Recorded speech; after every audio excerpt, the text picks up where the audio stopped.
I was just sitting as we get prepared for a session and listening at the rain move in this tropical rainforest jungle. And I was thinking about the fact that it's been over 20 plus years that you've been, and I say this wholeheartedly and sincerely, a devoted follower of the Kwatamani First Genesis Tribe vibration.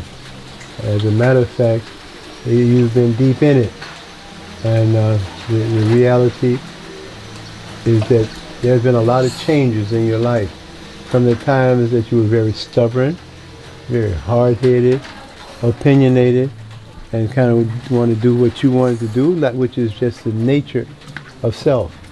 But as I'm communicating with you, I was sitting and I was just observing some changes, even in the nature of how we begin the communication, and that prompted I to call the senior priestess to come and record this. One of the reasons is that the entire community, those who were aware of you since they were small children, said, wow, that's amazing, the level and degree of change that has occurred in him. Most of the people his age that they encounter look old, tired, beat up. And they say when you first started to even connect, and you were much younger, you're in your 40s, that they said that there's been a lot of change. He's walking more erect, he got more life in him, he looked more vibrant. And I think I was expressing that to you after we picked you up from the airport. The youth gave some really positive expressions and thoughts about the changes in you, Brother Bill. And so I said, well, let me just take time and see what you think. I want it to be recorded so that the youth, the sisterhood, the brotherhood, and the others who venture or who are close to us get a chance to have that experience. Because sometimes people say things, and sometimes people think things. And I'm sure that you realize that the principle of my thoughts, my expressions, and actions, that it's not about the color of one's skin, but rather about the state of consciousness that one lives within. And we've been working on your consciousness for a long time, and actually I'm a bit proud of you, the movements and the changes, and we still talk straight, no chase. So I'd like you to express what's been happening with you. Okay, I'm not going to go back 22 years. That'll take too much time. But I want to go back maybe about a month. Okay. A month, maybe 2 months. Okay. And I think about 3 or 4 months ago, that's when I got the COVID. Uh-huh. And I remember I was on the road doing the Cayo cargo delivery in Pompano Beach. Mm-hmm. And then when I got back I got the test that it says, yep, you're positive. And then I worked with the high priest for about 3 sets of 9, which is 27, which is close to a month. And I was kind of waited on and told exactly what to do, what liquids to drink. Brother Earl was making me fresh tomato soup. I was drinking the wheatgrass. I was taking the water with the raw apple cider vinegar. And for a couple of weeks, I didn't really notice much change. And then towards the end, I saw it tapering off. And I told my manager, Sister Belinda, that I was using the high priest as my healing source, and taking his direction, not his spirit juju or anything else, just he gives direction, you follow the directions, you get results. And then at the end, I felt better. I have not gotten tested since, and I have no intention of getting tested. Mm-hmm. And then gradually the energy started increasing. And at that time I had a loose tooth right here and right here. And it was like, okay, that's interesting. I really don't want to go to the dentist. I really don't want to have dentures. And they said, let's see what happens. And I said, let's see if this thing is real.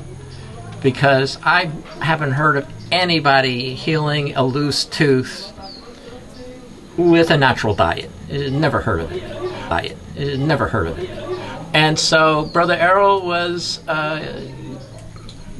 making sure that I was eating the food he prepared, the wheatgrass. I was getting it every day for I think a couple of weeks. And it's like I am now, believe it or not, craving wheatgrass juice, which is the last thing I would ever think would come out of my mouth. I don't like the taste. I still don't like the taste. I don't think I'll ever like the taste, but I like what it does. And what I noticed is what the tooth was starting to get gradually tighter. And I said, what? I said, come on, you know, this is fairy tale stuff, but this isn't fairy tale stuff. This isn't a story by an author. This is happening to me. Wait a minute now, Brother Bill. Aren't you one of those well-educated, prima donna-oriented nerds? Yes. I'm a professional software developer, and I've been doing this since 11th grade. With at that time it was punch cards, and I took right to it, and so definitely I'm a techie. So anyway, the tooth started getting tighter, and I haven't been to any dentist, and I'm not taking any prescriptions, and it's like, wheatgrass is doing this? Now, of course, it's 22 years of being raw, with about 7 or 8 years being Kwatamani raw. And there's a difference. Yes, it is. There is a difference. And so that was one. And then the other is that I saw, probably on Amazon, they give you all these ads. And I said, let's get that book. And I started reading it, and then I told the high priest, I'm getting this book. I got it. I'm reading it. And the high priest said, finish the book. The key thing for me was changing your identity. And before I had the identity, I'm a nail biter. Okay? When I get upset, when I get nervous, I bite my nails. Okay? You used to. I used to, but I'm not that person anymore. I have a new identity. And the new identity, I'm going to show the nails to the camera. The new identity is that I have beautiful nails, and I take care of them, and that when I get nervous, I can do something else. Well, you know, other than the nails. What I would say is this: throughout a long period of instructing, where a portion of it that you couldn't really quite get tuned into, but you never dropped off the platform. You've remained somehow. The one thing that deep within the teachings is that we must comprehend, number one, that there's a spiritual war, self versus soul, and self has become an identity that has been massively adopted and massively accepted, and there is a history behind self. Because self does indicate a certain nature of consciousness. It's only two different natures of consciousness, divine order and toxic reality. And self is that energy that actually manifested within a toxic reality. Self is outside of the wholeness of the body. Your body is your sacred temple, which you reside in as a soul. And once we have disconnected with the idea that our body is our sacred temple, we cease to care for it. Itself becomes its own self-identity. And to care for the body, it's like, I got things to do. I have places to go. I don't have time for that. Hey, getting that, hey, this is the most important temple of worship that you have on this earth. Now people get shaky. Worship? You don't worship God? It all depends on which nature, energy of what God you're talking about. But whatever it is, we have been given the holistic living responsibility as a soul to take care of the temple that we reside in. Just as we've been given that holistic living responsibility to take of Mother Earth, who actually provides us with earth, her, wind, our air and oxygen, rain, the nature of fuel that actually keeps our body cleansed and functioning and operational, and then of course that blessed sun, which hovers over her to make sure she and every other thing within the solar sphere is well taken care of according to their parameters.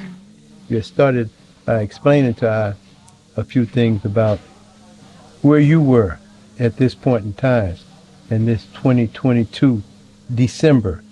And I'd like for you to see if you can go back to that, if you can find that space again in your consciousness. I noticed that I was wasting a lot of time on social media. For me, it was Quora, and then people ask stupid questions, and then you provide an answer, and it can occupy amazing amount of time. And then next thing you know, 20 minutes has gone by that you could have done something more useful. It can waste a huge amount of time, and it doesn't bring you any benefits. But I'm interested in the Brother Bill, what has manifested.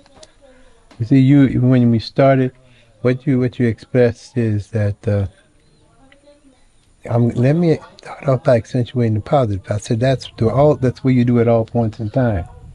Then you start to talk about where you were with certain things, face recognition. Oh. Uh-huh. Okay, so I'll talk about the face recognition. recognition. Let's come back to the point of reasoning. So basically, let me talk about the memory, and then we'll talk about the face. I think so. The memory, together. They go together. Brother Errol, I live at the annex with Brother Errol. Been there for probably around 7 or 8 years. He would send me on errands. Pick up some kale, pick up some cucumber, whatever. Pick up some vegetables. And he would give me, and this was about, maybe 7 or 8 years ago to just several months ago, he would basically send me on the errands. Of course, I don't write things down. And when I got there, I would get some of the things, but I always miss something. I always miss something. And then it's like, oops, and it's like... And now, in the last month or so, he would give me longer lists, not just 3 or 4 items, but maybe 5 or 6 items. I was there, and it was like, okay, I need to get this. Okay, now I need to get that. And then, if I was about to leave the store, oh, no, I need to get that. And it was like, where did this come from? I says, I've never been able to do that.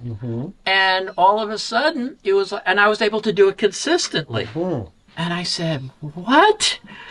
I said, it's just, I'm able to do this consistently, and I've never been able to do this before. And there are those that says your brain, can't regenerate. That's what they've always told us. That's what they've said, huh? That's what they say. And yet, it seems to be doing so.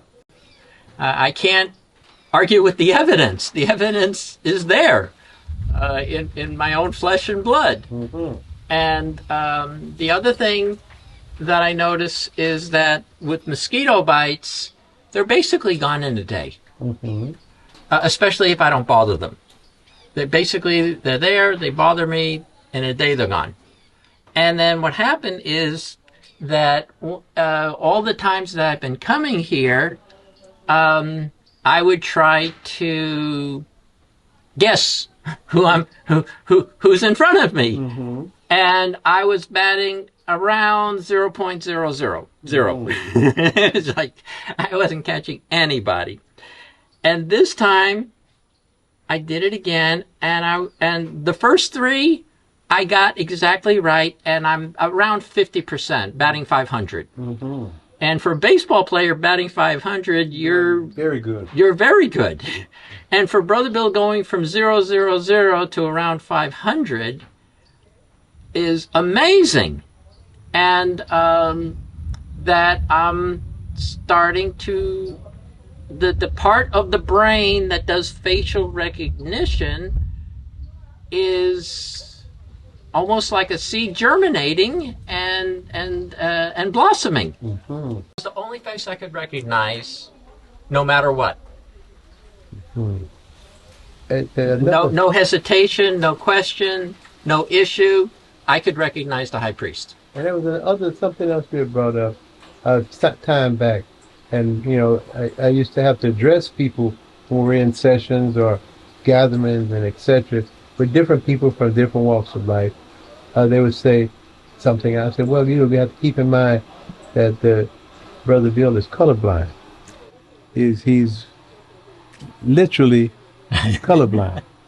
Well, I see darkness. I can see your skin's darker than mine. Mm-hmm. And I can see maybe the nose is a little wider, the lips are a little thicker. Mm-hmm. Physical characteristics.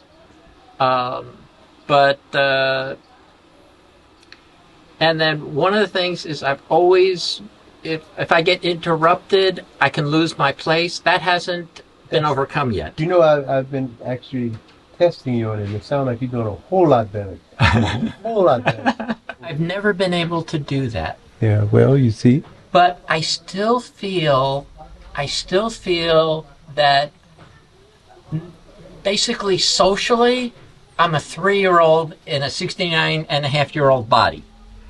I don't feel like what I would think that someone of my age would recognize themselves. I can much more recognize with a 3-year-old than someone who's 69. And I don't have a problem with that. It's just that's my recognition. Maybe the people who are 69 are actually 1-year-olds that haven't decided to grow into a 2-year-old, but they claim 69 because that's how long they've been stuck in that body and then stuck in that self-centered identity. You see? So you have to take time and give credit to your whole life changes. And that's the reality that we're speaking about. There's been a lot of changes, and we have to accentuate positives. Mm-hmm. And we have to learn to live in a positive world of consciousness instead of the world where self claims to be more important than anything else. Mm-hmm. You see? And that's one of the things that I have truly appreciated about you. We've been talking about and working with you breaking old habits. And that's one of the things that you've actually had problems with. I've always had problems with that. Yeah, and oftentimes I've had to call and intervene with certain kinds of problems. And I've actually had to call and get you in correction. And sometimes people say, you act like you're his father, his daddy is what they say.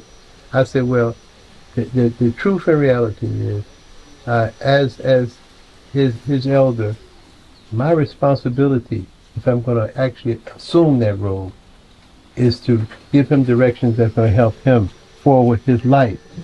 And then, of course, there are a lot of different things that come up. And I normally reiterate that, well, it's not about the color of one's skin. Mm-mm. It's the state of consciousness that one lives within.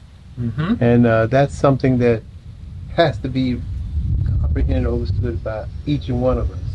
And like the cat that we were talking about related to a transformation that occurred. Someone said, I remember you making an address on it, said, well, High Priest, I was reasoning, and what I realized that it's not the cat that she's reincarnated in, that maybe it's her soul being able to direct the cat. How could that cat come find its place into? And that you see a cat that's eating coconut voluntarily. That's unheard of. Well, stuff happens. And the reality on that is that the whole communications kind of relates to this fact as we prepare to kind of close.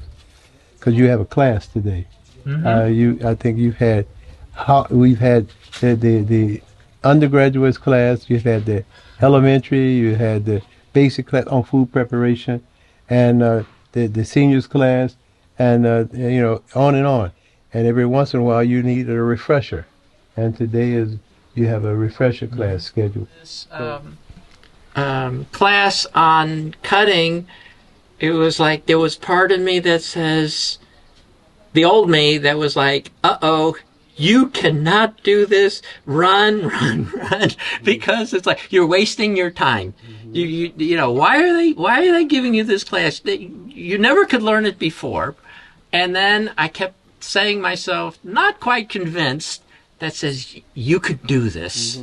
You can do this. I wasn't believing it, but I said, let me say it at least. And maybe that will come into the ears, and the ears will believe it. Well, what we're going to do is I'll go ahead and put you in the class, because there are a lot of things that you used to say you can't do. And it was something that every time I could, I would let you know that that's a very disgusting ideology. The thing is to see what you need to do, how to stay in the focus of a divine order of things, how to interrelate with earth, wind, rain, and sun, and how to go beyond that mindset, that pale mental mindset, it spreads all over the place.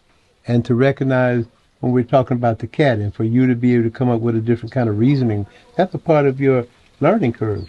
The cat, if a person could reincarnate as a cat, or if a person can transmit their life energy or their soul energy into a cat, the person can transmit their soul energy into any other physical character or trait, plant, another human being of a whole different consciousness, a whole different skin tone and complexion, a whole different earthly relationship. The thing is, from where could that come? And right now we need to focus on getting all that comprehended. That's the learning curve that we all need to be looking at, so we can find a higher peace conscious way of life. We need a higher peace conscious way of life more than anything else that's been needed upon this earth. So we're going to get prepared for your class. And I should say that really there's a lot of appreciation for your growth and development. I know that at times I'm a little tough on you, as it is with anyone else. Sometimes they say it sounds like I'm not pleased. And it's no. The idea is we're working to create a more pleasurable consciousness within each and every being. So, thanks and praise and appreciation from the I and I for your continuing growth and development. Madasi. Yomate.